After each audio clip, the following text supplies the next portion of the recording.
Morning friends, welcome back to my channel. আজকে হচ্ছে Saturday আর এখন বাজছে হচ্ছে 8:30। এখন থেকে আমি আমার ব্লগটা স্টার্ট করলাম। ভেবেছিলাম একটু দেরি করে ঘুমাবো, কিন্তু না হলো না। রনও উঠে পড়েছে আর আমাকেও তুলে দিয়েছে। তো তারপর ভাবলাম যাই হোক, গিয়ে উঠেই পড়ি, শুয়ে থেকে লাভ নেই। আর সত্যি কথা, এখন তাড়াতাড়ি উঠে উঠে এমন একটা অভ্যাস হয়ে গেছে, মানে বেশিক্ষণ দেরিতে শুয়েও থাকতে পারি না। বাট আগে অনেকটাই অন্যরকম, কলকাতাতে থাকলে অন্যরকমই ছিলাম। এবার জানি না কলকাতায় এত গরম ওয়েদারের জন্য নাকি বুঝতে পারি না। তো যাই হোক, আর হ্যাঁ, চা নিয়ে বসে পড়েছি। এই যে আমার চা নিয়ে বসে পড়েছি। চিকেনটা বার করেছি, চিকেনটা রান্না করব, একটু অন্যরকমভাবে রান্না করব, তোমাদের সাথে শেয়ার করব রান্নাটা। আশা করছি, আশা রাখছি তোমাদের সাথে শেয়ার করব। দেখা যাক কি করি না করি। আর এই তো আজকের দিনটা এইভাবেই শুরু করে দিলাম। চলো দেখতে থাকো, সারাদিন কি করি না করি সবটাই তোমাদের সাথে শেয়ার করব। এখন চাটা আগে খেয়ে নিই, তারপর পরে আবার আসছি। বন্ধুরা দেখো, আজকে সকালের জন্য ব্রেকফাস্টের জন্য মুড়ি, চানাচুর, পেঁয়াজ লঙ্কা দিয়ে মেখে নিয়েছি। মেখে এবার আমরা দুজন মিলে খেয়ে নেবো। রনকে খাইয়েছি ওটস বানানা। আজকে প্রচণ্ড গরম লাগছে, আর এই জামাটা পরে মনে হচ্ছে আমার জন্য আরও বেশি গরম লাগবে। তো যাই হোক, আমি এখন চিকেনটা ধুইনি, কারণ চিকেনটা একদম বরফ হয়ে তো ছিল সকালবেলায়। এখন বাজে হচ্ছে 11টা, আর আমরা ব্রেকফাস্টটা করে নিই ঝটপট করে, তারপর রান্নার কাজে হাত দেবো। সকালের রান্না তো করাই আছে যেহেতু, আর দেখি একটুখানি আলু সেদ্ধ বা আলু ভাজা এরকম টাইপের কিছু একটা করে নেবো, কারণ একদম শুধু মাছের ঝোল দিয়ে খাওয়া যায় না, তো সেই হিসেবেই। তো যাই হোক, খেয়ে দিয়ে নিই, তারপর পরে আবার আসছি, তোমাদেরকে দেখাবো চিকেনটা, রান্না করাটা। তো দেখো, আমি 1 কেজি চিকেন নিয়েছি। 1 কেজি চিকেন ভালো করে ধুয়ে, কোনো রকম কোনো কিচ্ছু না, নুন না কোনো মশলা, আমি ধুয়ে জাস্ট রেখেছি। এটাকে কিচ্ছু মেশাতে হবে না। আর এখানে আমি মোটামুটি 7-8টা মতন পেঁয়াজ, মিডিয়াম সাইজ ঠিক নয়, তার থেকে একটু ছোটই হবে, তো 7-8টা মতো পেঁয়াজ, এইগুলোকে আমি কেটে খোসাটা ছাড়িয়ে ধুয়ে নিয়েছি। এগুলোকে এবার বেরেস্তার মতন করে কাটতে হবে। তো চলো আগে বেরেস্তার মতন করে কেটে নিই পেঁয়াজটাকে। তো বন্ধুরা, আমি একটা বাটি নিয়ে নিয়েছি, এর মধ্যে একটা পেস্ট আমাদেরকে বানাতে হবে। তো চলো পেস্টটা কি কি দিতে হবে আমি তোমাদেরকে একবার দেখিয়ে দিই। আমি এখানে 200 গ্রাম মতন দই ইউজ করব। টক দই 200 গ্রাম মতন আমি নিয়েছি। টক দই নিয়েছি 200 গ্রাম মতন।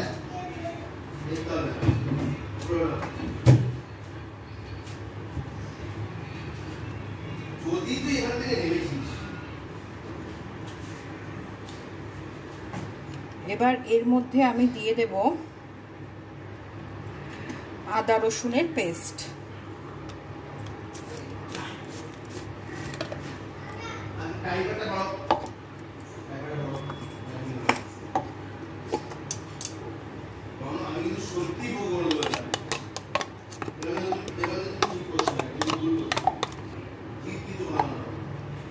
দেখো 1 টেবিল স্পুন দিয়েছি, আর একটু দেব।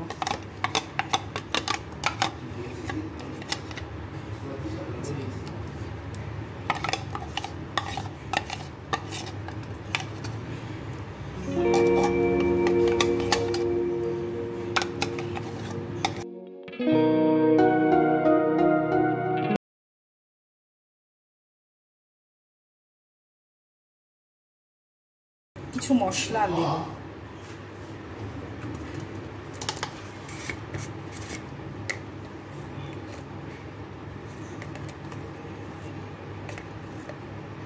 হলুদ,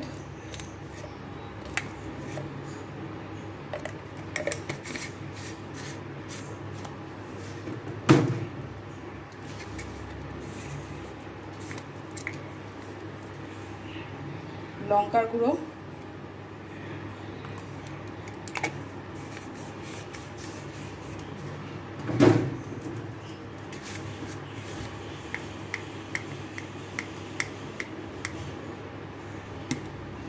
জিরের গুঁড়ো,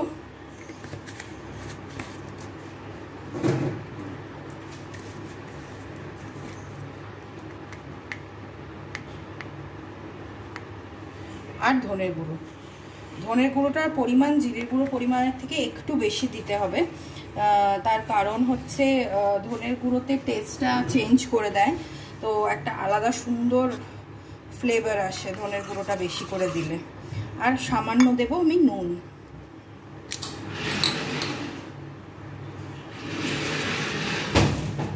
নুনটা আমি এখন অল্পই ইউজ করব, পরে আমি চিকেনে দেবো নুনটা।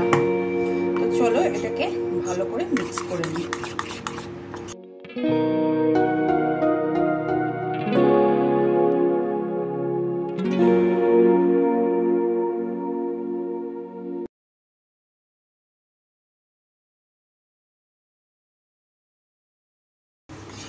এর পরের স্টেপটা আমি তোমাদেরকে দেখাচ্ছি। তো দেখো বন্ধুরা, আমি তেলটা একটু বেশি পরিমাণ নিয়ে নিয়েছি, পেঁয়াজটা যেহেতু ভাজতে হবে, তো পেঁয়াজটা ভাজার জন্য একটু বেশি পরিমাণের তেল নিয়ে নিয়েছি। পরে যদি আমাদের এতটা তেল না লাগে রান্নার জন্য, আমরা সরিয়ে তুলে রেখে দেবো, কারণ পেঁয়াজ ভাজার তেল হচ্ছে অমৃত জিনিস। ওটা তুমি যে কোনো রান্নায় বলো, যে কোনো জিনিসে বলো, তুমি ইউজ করলে ওটার মতন স্বাদ মানে অন্য কিছুতে হবে না। চিকেন ম্যারিনেশনে ওই তেলটা যদি ইউজ করো তো খুবই ভালো। তো যাই হোক, চলো আমি পেঁয়াজটা এর মধ্যে দিয়ে দিই। পেঁয়াজগুলো দিয়ে দিয়েছি, এবার ভালো করে এটাকে ফ্রাই করতে হবে, ডিপ ফ্রাই। তোমরা চাইলে আরেকটু তেল দিতে পারো, যদি ভাবো যে তুলে রাখবে তো আরেকটু তেল দিলেও সুবিধা হবে।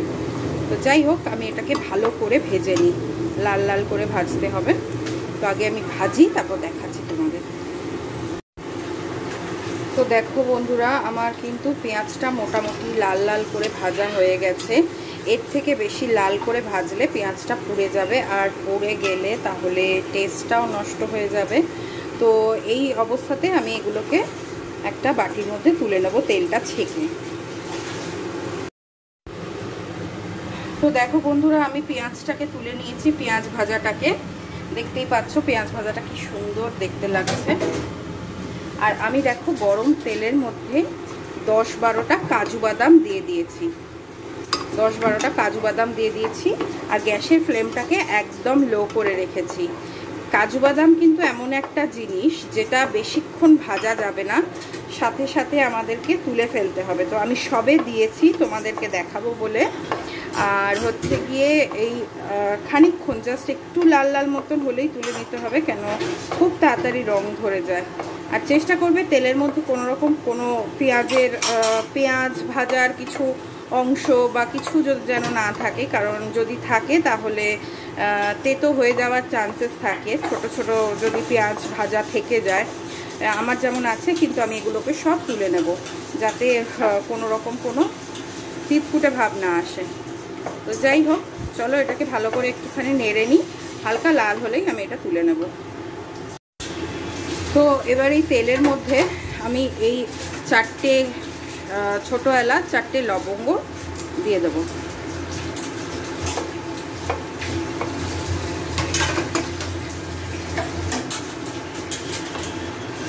এরপরে আমি যে মিক্সিংটা করে রেখেছিলাম দইয়ের, সেই মিক্সিংটা দিয়ে দেবো। ব্যাস,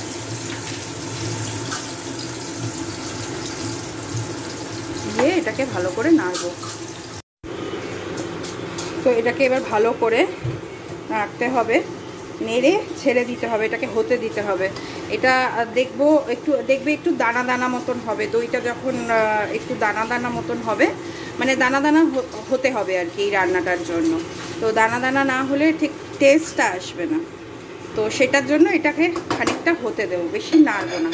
তো হোক এটা, ততক্ষণ আমি ওই বলছি, দাঁড়াও, এই যে ভাজা পেঁয়াজ আর কাজুর একটা পেস্ট বানিয়ে নিই। চলো। তো দেখো আমার কিন্তু এটা একটু দানা দানা মতন চলে এসেছে, বুঝতেই পারছো তোমরা, দেখো। আর তোমরা করলেও বুঝতে পারবে এটা একটু দানা দানা মতন চলে আসবে। তো এবার আমি নুনটা এর মধ্যে অ্যাড করব।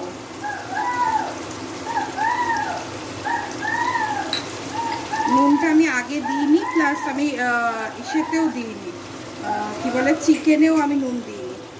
তো দেখো আমি এখানে নুনটা পরিমাণ মতন দিয়ে দেবো। চিকেনে যেহেতু নুন দেওয়া নেই, তো সেই হিসেবে ঠিকঠাক পরিমাণ মতনই নুনটা দিতে হবে।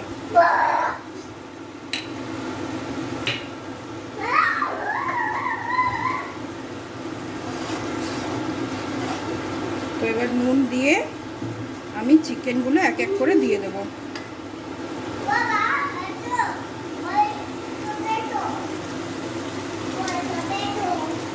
ধুয়ে রাখা চিকেন, দেখো আমি কিন্তু কিচ্ছু দিইনি চিকেনে, শুধু চিকেন, এটা খালি চিকেন।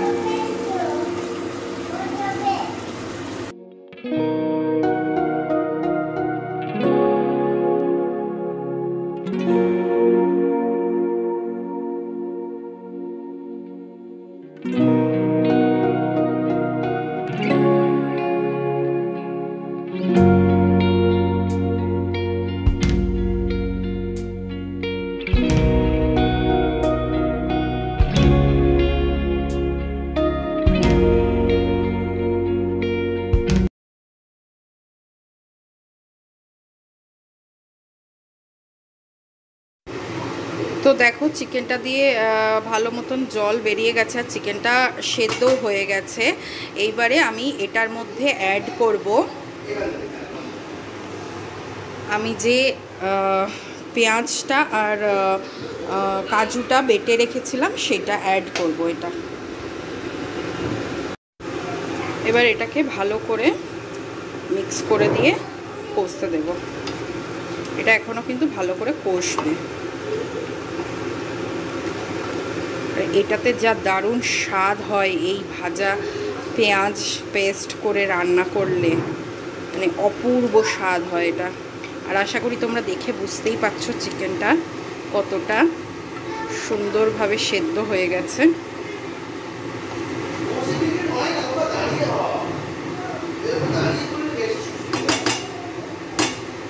তো এটাকে এখন ভালো করে কষতে দিতে হবে। আমাদেরকে একবার দেখিয়ে দিই। আর এই যে ভাত বসিয়ে দিয়েছি, আর এই যে চিকেনটা মোটামুটি হয়ে এসছে, আর একটু ভালো করে হোক তারপর নামাবো। আর যেহেতু পেঁয়াজটা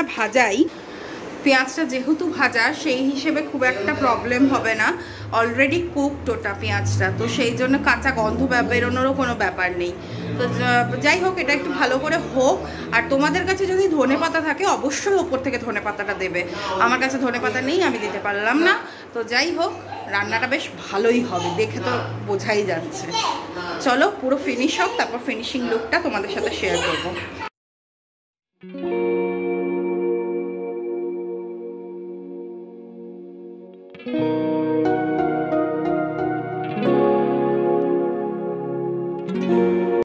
তো চলো, আমার স্নান টান করা হয়নি এখনো, স্নানটা করে আসি।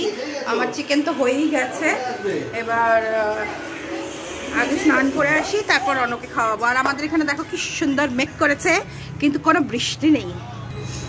এই যে দেখো কি মেঘ করেছে, দারুণ মেঘ, কিন্তু খুব গরম, প্রচন্ড গরম। আমার গরম জানো না নাকি।